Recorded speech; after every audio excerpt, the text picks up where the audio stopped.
નમસ્કાર વિદ્યાર્થી મિત્રો. એસીપીસી, બીઈ અને બીટેક ના રજિસ્ટ્રેશન માટેનું માર્ગદર્શન કાર્યક્રમ મહાવીર ક્લાસીસ દ્વારા ગયા વર્ષે પણ આપવામાં આવ્યું હતું અને આ વર્ષે પણ સતત આપવામાં આવે છે. ઘણા બધા વિદ્યાર્થીઓનો ખૂબ જ સારો પ્રતિસાદ છે અને તેઓ ગ્રુપમાં જોડાય છે, કારણ કે દરરોજ નવી ને નવી માહિતી તમે કેવી રીતે મેળવી શકો. યુટ્યુબ પર વિડીયો રહી જશે, એના કરતાં જો તમે અમારા ગ્રુપમાં જોડાશો તો એ ગ્રુપમાં તમને આ માહિતી મળતી રહે અને વિડીયો મળતા રહેશે તાત્કાલિક. તો એમાં જોડવા માટે, વોટ્સએપ ગ્રુપમાં જોડવા માટે નીચે એક લિંક હશે અને એક ક્યુઆર કોડ પણ હશે. બેમાંથી ગમે તે એકનો પસંદ કરીને તમે ગ્રુપમાં અચૂક જોડાઈ જાઓ, રાઈટ. ઉપરાંત તમારા મિત્રોને પણ શેર કરી દો, કારણ કે ઘણા બધાને બહુ જ ઉતાવળ હશે અને ફોર્મ ભરી દેશે. કોઈ જો નાની મોટી ભૂલ થશે તો એ લાઈફ ટાઈમ રહી જશે. એના કરતાં ઉતાવળ ન કરીને જેવી રીતે માર્ગદર્શન આપવામાં આવે, બસ આ માર્ગદર્શન પ્રમાણે તમે સતત અમને અનુસરતા રહો અને માર્ગદર્શન પ્રમાણે તમે ફોર્મ ભરતા રહો. આજે આપણે જોવાના છે, રજીસ્ટ્રેશન સ્ટાર્ટ તો થઈ ગયું છે.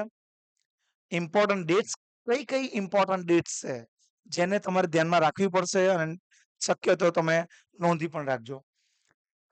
છેલ્લી તારીખ કઈ છે, અને જોજો એવું ના થાય કે આ છેલ્લી તારીખ ચૂકી જવાય તો પછી ખૂબ જ ડિફિકલ્ટ પડશે. તમને લાસ્ટ અમે કીધું હતું કે તમે આના માટે એક ડાયરી બનાવી દો અને આ ડાયરીની અંદર નોંધી દો કે પહેલું કયું એસીપીસીમાં તમારો યુઝર આઈડી શું છે તે, અને બીજું તમારો પાસવર્ડ. હજુ પણ એસીપીસીના રજીસ્ટ્રેશન કોઈ ના કર્યું, તમારો જૂનો વિડીયો જોઈ શકશે કેવી રીતે રજીસ્ટ્રેશન કરવાનું છે, રાઈટ. ચાલો, તો હવે કી ડેટ્સ કઈ કઈ છે, મહત્વની તારીખો જેના પર તમારે ધ્યાન રાખવાનું છે અને એ જ પ્રમાણે એને ફોલો કરવાનું છે. તો અવેરનેસ પ્રોગ્રામ જે છે એસીપીસીનું, એ તો બહુ પહેલાથી ચાલે છે અને છેક કઈ તારીખ સુધી, 7 જૂન સુધી ચાલવાનું છે. પણ માટે મહત્વનું એ નથી, કારણ કે આપણે અવેર થઈ ગયા છે ને તમે અમારી ચેનલ સાથે જોડાઈ ગયા છે, એટલે અવેર થતા પણ રહેશો.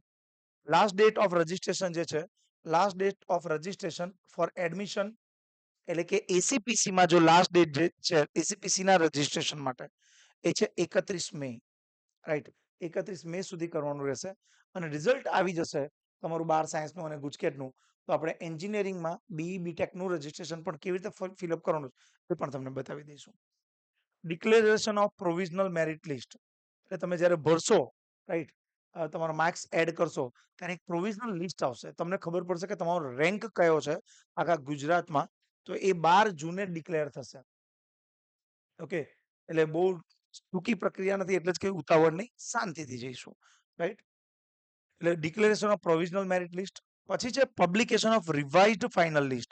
આ તમે જેવું પ્રોવિઝનલ લિસ્ટ આવી જશે પછી ફાઇનલ મેરિટ લિસ્ટ પણ આવશે. Sorry, final list of merit list નહીં, ફાઇનલ લિસ્ટ ઓફ ઇન્સ્ટિટ્યૂટ્સ, એટલે કયા કયા ઇન્સ્ટિટ્યૂટ્સમાં એસીપીસી દ્વારા એડમિશન મળશે અને એની સીટ મેટ્રિક્સ, એટલે કયા ટ્રેડમાં કેટલી સીટ્સ અવેલેબલ હશે એ પણ તમને ટોટલ માહિતી મળી જશે. કારણ કે દર વર્ષે થોડા પ્લસ માઇનસ ઘટાડો વધારો થતો હોય છે, એને કારણે આ ચેન્જ હોય છે. એ જ દિવસે આપણું મળી જશે, રાઈટ. એટલે પ્રોવિઝનલ મેરિટ લિસ્ટ સાથે સીટ અલોટમેન્ટ, એટલે કે કઈ કોલેજને કેટલી સીટ મળી છે અને સીટ મેટ્રિક્સ મળશે. પછી છે ફિલિંગ એન્ડ અલ્ટરેશન. ફિલિંગ એટલે ફોર્મ ફિલિંગ કરો અને અથવા કોઈ ભૂલ કરી છે તો અલ્ટરેશન કરવા માટે of choice by the candidates for the mock round admission. એટલે મોક રાઉન્ડના એડમિશન માટે તમારે અલ્ટરેશન કરવાનું હોય કે પછી ફિલિંગ કંઈક રહી ગયું હોય, શું પણ એડિશન કરવાનું બાકી હતું, એ તમે કરી શકશો. કઈ તારીખ સુધી? 12 જૂન સુધી. Okay. Declaration of result of mock round, આ મહત્વનું છે. આ મોક રાઉન્ડ એ 17 જૂને ડિક્લેર થઈ જશે. આ મોક રાઉન્ડનો ફાયદો શું હોય છે? એના દ્વારા તમને ખબર પડી શકે છે કે તમને ફાઇનલી કઈ જગ્યાએ એડમિશન મળી શકે છે. અને પછી જ્યારે ફાઇનલ રાઉન્ડ થશે ત્યારે તમે એનો યુઝ કરી શકો. જેમ કે આ છે declaration of final merit list. કઈ તારીખે? 17 જૂને. એ જ દિવસે સાંજે, લગભગ આ સવારે પતી જાય છે મોક રાઉન્ડ, અને સાંજે એ જ દિવસે રાત સુધી એની માહિતી તમને મળી જાય છે કે કેવી રીતે declaration of final merit list હશે, રાઈટ. પછી છે consent for participation filling and alteration choice by the candidates for actual admission. આ અહીંથી ચાલુ થશે ધડામ ધડ રાઉન્ડ 1. અને કે ભાઈ હવે એકચ્યુઅલ ફિલિંગ જે તમારે કરવાનું છે, મતલબ ચોઇસ ફિલિંગ, કે કઈ કોલેજમાં એડમિશન લેવું છે, કયા ટ્રેડમાં એડમિશન લેવું છે, એ એકચ્યુઅલ અહીંથી ચાલતો હશે, એ રાઉન્ડ 1 હશે. 17 થી 22 લગભગ 1 અઠવાડિયાનો સમય તમને મળશે.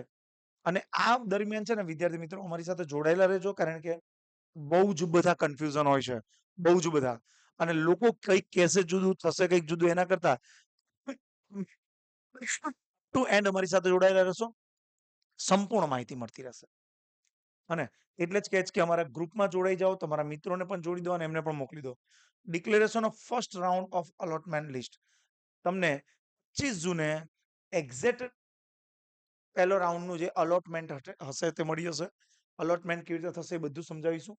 ઓનલાઈન પેમેન્ટ જે તમે એક્ઝામ જેને એડમિશન મળી ગયું હશે એને ઓનલાઈન પેમેન્ટ કરવાનું છે. એની એક ટોકન ફીસ ભરવાની હશે. એની 25 થી 30. આ થોડા ચેન્જ આવતા હશે, પ્રોવિઝનલ છે એટલે. આમ અલગ અલગ કી ડેટ્સ છે. આ કી ડેટ્સ માટે તમારે ફોકસ કરવું પડશે, અને એવું લાગે કે નહીં ફોકસ કરવું તો કંઈ વાંધો નહીં, અમારા ગ્રુપમાં જોડાઈ જાઓ તો તમે અમને માહિતી કરીશું. એના પછી રાઉન્ડ 1, પછી રાઉન્ડ 2, રાઉન્ડ 3 આમ ચાલ્યા જ કરશે. Declaration of second round of allotment list આ છે. ઓકે, 15 જુલાઈ. હવે અહીં લખ્યું છે આગળ ત્રીજો રાઉન્ડ હોય છે નહીં ને? કારણ કે ત્રીજો રાઉન્ડ ડિપેન્ડ કરે છે કે સીટ્સ અવેલેબલ છે કે નહીં, સ્ટુડન્ટ એડમિશન જોઈએ છે કે નહીં, એ આવશે. રાઈટ? બસ આ વસ્તુઓ છે જે તમારે ધ્યાનમાં લેવાની છે, કી ડેટ્સ. યસ, આ છે જ. જો કન્ટિન્યુઅસ. હવે આ બધું આપણે લખવાની તો જરૂર નથી, એટલે એના કરતાં બેસ્ટ તમે આ તમારા ગ્રુપમાં જોડાઈ જાઓ, જેથી તમને બધી માહિતી મળતી રહેશે. Okay, C you, bye bye, Tata.